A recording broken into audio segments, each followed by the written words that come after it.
أعوذ بالله من الشيطان الرجيم. بسم الله الرحمن الرحيم. يسبح لله ما في السماوات وما في الأرض الملك القدوس العزيز الحكيم. هو الذي بعث في الأميين رسولا منهم يتلو عليهم آياته ويزكيهم ويعلمهم الكتاب والحكمة وإن كانوا من قبل لفي ضلال مبين. وآخرين منهم لما يلحقوا بهم وهو العزيز الحكيم.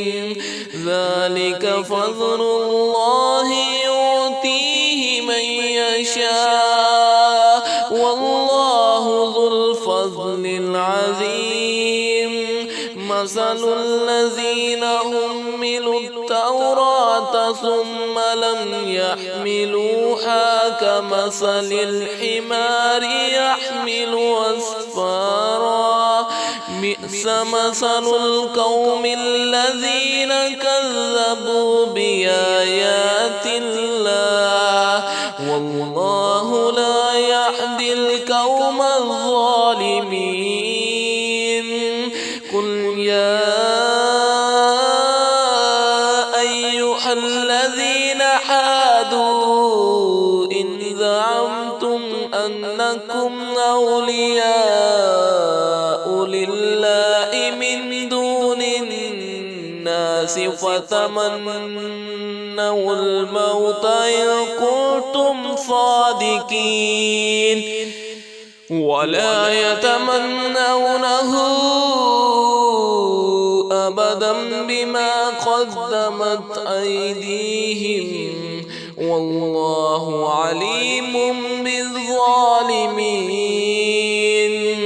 قل إن الموت الذي تفرون منه فإنه ملاقيكم ثم تردون إلى عالم الغيب والشهادة فينبئكم بما كنتم تعملون.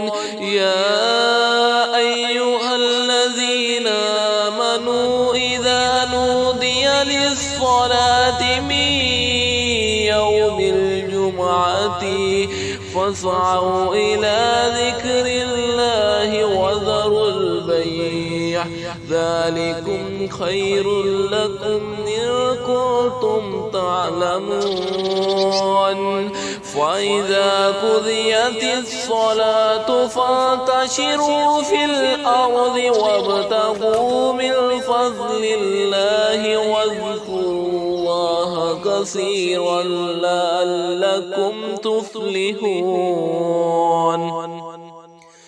وإذا رأوا تجارة أو لهوا انفضوا إليها وتركوك قائما. قل ما عند الله خير من اللهو ومن التجارة والله خير الرازقين. صدق الله العظيم.